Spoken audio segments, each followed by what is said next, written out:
Welcome to the Power Lunch Podcast, your midday dose of boldness, brilliance, and a little bit of badassery.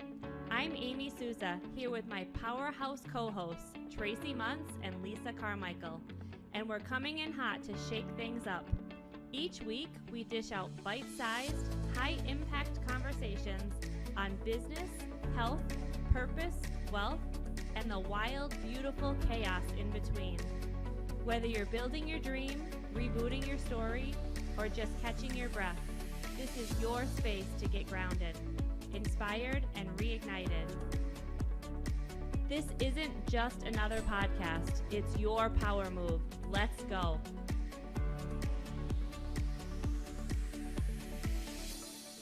Welcome back to the Power Lunch Podcast. We're back with Tracy, Amy, and myself, Lisa, and we have a guest today, Charity Weibel.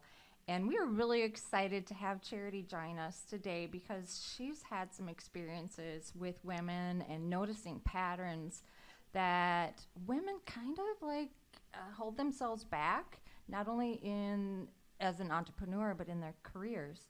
But taking a step back, welcome, Charity. Would you introduce yourself to our audience this morning? Thank you. I'm so happy to be here. So my name is Charity Weibel. I am the author of Awakening the Hero Within, Discovering Her Power. And so I wrote the book. I'm also a market president of Merchants Bank of the Apple Valley and Rosemount locations. So I wrote this book. There's prompts in there, I should say, to help you go on a journey of self-discovery, to help you figure out how you can best align your career goals to reach your success. Charity, thank you so much for being here.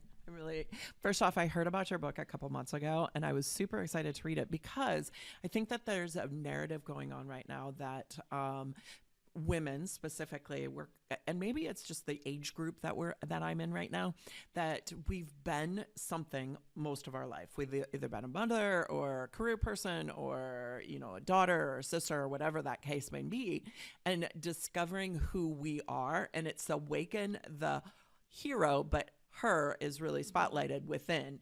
So will you back me up just for a minute? Because when did you recognize that there needed to be an awakening within you? Yes, so it's funny that you should say that. So what I kind of discovered is it kind of goes back into childhood. So we kind of get stuck in these kind of boxes. And I kind of take it back to the fairy tales that we were read as kids. So we're the damsel in distress. We're the princess in the tower. And we're waiting for our knight in shining armor. And so we're up there waiting, right? So it's kind of sort of the same in our careers. We're waiting for someone to notice all the hard work that we did. And if we just sit there and we just keep working, someone's going to notice how hard we work and they're going to reward us. Mm-hmm. That's literally what happens in those fairy tales. We're just sitting there waiting. The knight's going to come. They're going to slay the dragon, and they're going to see us for who we are. And that's a fairy tale. But subconsciously, we know they're fairy tales, but then subconsciously, we still carry that into our careers. And I see women that still do that today. I did that. I just waited and I just worked hard. It's sweat equity, right? We're just going to work until our fingers are just to the bone. And then someone's just going to say, you work so hard. I'm going to give you that promotion. I'm going to give you that raise, or I'm going to, whatever it is. And it just doesn't happen. And we have to realize that we are the heroes of our own story. And so that's what the hero formula that I have in there. And that's why I highlight the H.E.R., the her in my book. And sometimes we have the H in it, which is hard work, but sometimes we don't have the E and the R, which are the education and the responsibility for oneself.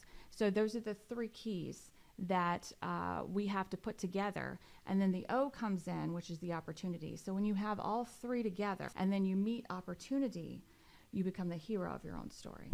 That's so good and so timely for what's going on in my life. I just had a conversation with a friend yesterday, and she's like, Tracy, I've told you I want you to be a part of this.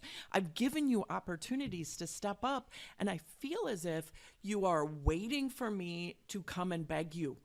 And, Yes. and she goes, it's not that I don't think you're capable. It's not that I don't think I want you to be a part, but you're waiting for me to give it to Yeah. you, and you Yes. can't wait anymore. Right. And I think I mean, I'm in my 50s. I don't do that. Well, maybe I do. I mean, like, it was such oh, well, I thought you were just going to tell me what you wanted. Right? Rather than me presenting. And Right. and it was a really great lesson in that opportunities. And I think women will say, well, the opportunity was never given to me. Well, yes, the opportunity has been given to you, but what action did you take to actually go for, like, own that opportunity? Opportunity is all around us. Right. It's everywhere, every day. Yeah. We just have to take responsibility for ourselves. Have to be the ones to reach out, to take it for ourselves. And sometimes that's what's so hard for women. We're just like, well, it's just going to drop in our laps. Or, well, we're just going to have someone rescue us, pick us up, and tote us over Right. the line, or carry Right. the line, carry us over the threshold, and give us the happily ever after with us doing no work whatsoever. So if you think about it, hard work, education, we have to educate ourselves. That's right. In different ways. It doesn't always have to be a classroom. I really don't care for sitting in a classroom all day and being instructed. There's other ways to be educated, and I talk about it in my book. And responsibility for self. So taking that on as yourself. So when she says, I'm not going to just, I'm telling you all the things, get up and do it yourself. How do you think, how does your book help that woman? Because I think personal responsibility, radical personal responsibility is so important. And I believe that many of us fall into, even though we would say, I do not, we fall into the victim. Yes. We fall into the victim saying, well, it didn't work out because of blah, blah, blah. Right. Rather than saying, no, it didn't work out because I didn't show up a certain way. So what are some steps that maybe a woman could take right away to start taking that radical responsibility for their own actions? So I would say first we have to take a mindset change. So a growth mindset versus fixed mindset. So there's a book out there that talks about that. That's literally the growth versus fixed mindset book. If you look out there, look that up. But changing your mindset and really assessing your day. Because sometimes I talk about in the book about traffic. The red lights are against me. The rain, the weather today is against me. Like, really take a self-assessment on your day. And take note. It's all about observation in your day. Like, what is it that I'm already blaming, for all my problems? I call it the blame game. So let's just tick mark it. So, and then figure out how many times do you blame everybody else or your circumstances or the weather? Really? How can you blame the weather for screwing up your whole day, right? So then let's just say, okay, you're blaming everyone else. And then on the other side, you're saying, okay, I'm going to take responsibility. And then see how much you can balance that out. Because I make everything a game. So see if you can balance that out. And then eventually you flip it until you're blaming less the outside world and putting more responsibility on yourself until you get to the point where you're at zero of blaming everyone else. That, because I think awareness is always the Yes. first step to growth. Yes. What do you say to the woman that says, but it is against me? Like, there are problems in my life. And saying, like, how do you address that if you're sitting there going, but I have some real problems? Then we have to get creative. There's strategies. I came from a home, because you could say, oh, well, I was raised poor. My parents barely had 2 pennies to rub together. Okay. So, I had to get, hand-me-downs, go to school. I was bullied as a kid, because I didn't have the nicest clothes and, everything. Okay. Well, so I didn't have the greatest childhood. okay, well, I could blame that, or I could figure out how I'm going to do something about it. You know? I always question that when I start thinking about my childhood. I'm like, yeah, but you're not 6 anymore. Right. So We just have to figure out how we're going to strategize and we're going to get out of it. We got to change our mindset. So it really starts with a change of mindset. We're going to figure out how we're going to overcome that and we're going to move forward. So we have to start there, because if we're going to live in that survival mentality or that scarcity mentality, move into an abundance mentality or an abundance mindset.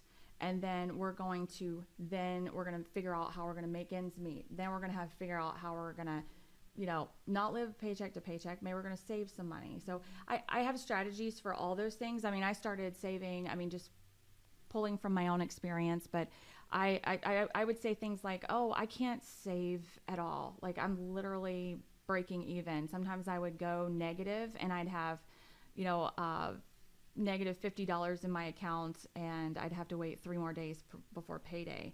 I'm like, how am I gonna, I'll just have to figure something out. And then I got to the point where I was like, you know what? If I save $5 a week, let's see if I can do that. So then I'd start saving $5 a week. Somehow I was able to do that. I don't know how, but I did it. And then I started $10 a week. Then I started 15. I don't know how I did it, but when it was gone out of my account, out of mind, somehow it happened. I heard 2 things. First off, I think that we get into the mindset, I can figure this out. And it's always when there's a negative. I'll figure this out, right? Everything's figure outable. It's a great book by, I can't think of it, but we'll put it in the show notes. I'll get it for you, Lisa. But it's a great book that's everything's figure outable. But it almost works against us sometimes. And then the other thing that I heard you say is, I made a decision. And it doesn't have to be this big, audacious decision. Yeah. It can be as little as, and maybe $5 is too much. Maybe it's, I'm going to take this $3. Or it's also about the awareness, going back to, what am I spending my money on? Right. And there's always areas that because I'm working on a money situation right now, or a money story going forward. And a lot of times I use things and stuff to fill, and that could be stopping at the store and getting a bottled water versus going to my restaurant and getting water from there. I'll just stop and get a water instead of stopping at waiting until I get to the restaurant. Those little things start to add up. So awareness, figure outable, but figure outable in a higher state versus a lower state. Right. And then number 2, make a decision. Just make a number 3, I guess that would be. The other thing that you've mentioned a couple times that I really love, and it's about mindset, going from a scarcity mindset to an abundant mindset. Now, you and I can sit here and we could probably have a very long discussion on what abundant mindset looks like, because we've trained ourselves to be abundant minded, I believe, right? Yes. But it is a training. So as this conversation can continue, and I'm super excited to read your book. I've been excited since it's been sitting on my bookshelf. I got it like the week after I met somebody that knew you. Yes. I know the message will resonate with me because of who I am, but give us, just in closing, maybe some, and I don't even know what the time is, Lisa, we might still have more time, but give us some things that you would suggest for that woman that wakes up every morning and picks up that luggage that has been holding her down, keeping her in that scarcity mindset, that is saying, I don't want to do this anymore. I want that abundant mindset. It's just all this stuff around me is dragging me down, that luggage that we tend to pick up like before our feet even hit the ground. Can you give me some tips? And maybe there's some that I don't even know yet, and I love to practice new ones. What are some ways that you make sure that when your mind starts going into a scarcity mindset, because if you're like me, it does, mindset, it's the natural state that it wants to be in, that you shift yourself into a positive. And then I've kind of monopolized the time. Maybe the ladies want some more questions. Yeah. So I will say it. Let me start out with saying that in my 20s, I had a very negative mindset, very negative way of being. But I will say women are resilient. We just figure it out. That's why I love working with women. I just woke up one day and just decided, you know what? I'm tired of being this way. I want to change. I want to figure out how to not live this way anymore. I don't want to, live paycheck to paycheck. I mean, truly, we kind of, learn things from our parents, good or bad, whatever it is. And I love my parents, and they taught me a lot of great things. Living paycheck to paycheck was not always, the greatest thing, but they always figured it out. And I just felt like that survival mode. And I just want to be in a place where I can have peace in my life. And I want to have a more positive attitude and more peaceful place. So for me, when I feel that negativity creeping in, first thing is awareness. Bring awareness to it. And sometimes speaking it out loud is the first thing to do, is say, I'm getting negative and I don't like it. Mm-hmm. So you just call it out. I used to say, my mind is saying this. Yes. My mind is saying this. And that would trigger my whatever in me go, this is not me. It's my mind. That's literally the next thing I was going to say. This is not me. This is not who I want to be. Mm-hmm. And then I start saying the positive affirmations, the things that I want to be. Think positive. And I talk about this in my book, but think positive. And then I start thinking the thing, the I ams. I am confident. I am positive. I am on my, when I'm putting on my makeup, and just reminders of things that I want to think about myself. And then just bringing all the positive energy in and releasing all the negative energy. And so all these things that I want to make sure that I start my day with. Well, those recordings were what helped you make the decision to make a change in your life. And that's how you probably discovered the hero inside of you. Yes. You pulled out that cape and made that decision, boom, I can do this. I'm going to be this way going forward. Amy, you look like you have something you were ready to say. I'm just taking it all in. I haven't had a chance to read the book yet. I'm really excited to pick that book up, and just so much to take in. Yes, thank you. If you don't have a book yet, I brought one for you. But I did want to say one other thing. One of my little tricks too, and it might not work for everyone. I have a playlist, and so when I'm on my way to work or anywhere, well, I have a few now, but I have like a girl power playlist that I will just throw on, and I'm like rocking on the way to work. So like depending on what mood I'm in or what I need for the day, I have like my list to play, and I will jack that up. I will like whatever it is. And so when I'm coming into work, I want to make sure my energy is high, and I'm vibing at a very positive, good rate. So like yes. So first off, it's Marie Forleo that wrote Everything is Figureoutable. It's such a great book. It's absolutely wonderful. I too, even coming in today, I knew I was a little behind, so I put on some of my favorite music and was like at the top. So when we pulled into where we're at right now, there's all these old people getting out of the car, and they're just kind of looking at me listening to my music. So whatever. And also, just to end, I want to say that I'm going to buy a couple of your books. And if people like or comment on our social posts, I'm going to give away a couple of your books, because seriously, this is absolutely what we all need to hear, is how to awaken that hero. And every step that you're talking about is easy to do. It just takes intention. Yes. So to close up, I want to go around, because we haven't heard much else. It's just the You and Me show.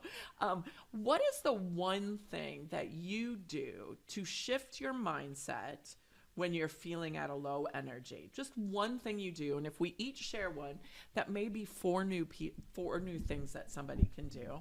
But first, I just want to say thank you. Thank you so much for coming today. Meeting an author, first off, to be able to say that you're an author, it gives me hope that someday I will too be an author. So thank you for being evidence to me that anything is possible. Jump in and thank you. I want to say thank you too, because we're so grateful for having you here and for your wisdom. And for me, I always know it's mindset. When I feel myself waiting, it's an awareness that stop waiting and make the decision to take action. So those mantras, those recordings have to kick in, and every morning I say them to myself and I repeat them over and over again, because those are the words that my brain needs to hear, not the negativity, not that I don't have enough money in my bank account, but I am full of abundance, that I make decisions easily and effortlessly. So again, so grateful for you to be here today. Absolutely. I would say the one thing that I do is I just try to move on, stop dwelling on the past, stop listening to the negativity in my head, because you sleep on it, you dream on it. Just wake up, move on. It's a new day. Move forward. I love it. Yeah, so I think I've given a couple, but I think another one I can give is I do box breathing. So I heard, this one I don't think is box breathing, but I did hear if you take a deep breath and you hold it for I don't know if it's 8 seconds or something, hold it as long as you can.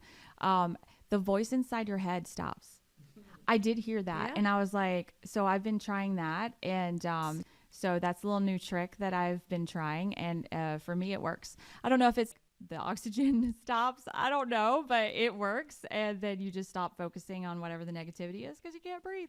So it's great. It might be survival voice. Great. It might be survival voice. It's totally fine. What's she doing So here? yeah. Well, thank you so much for spending the morning with us. Yes, thank you. It's been a pleasure to be here. Absolutely. All right, let's go. Thank you so much for joining us for today's episode.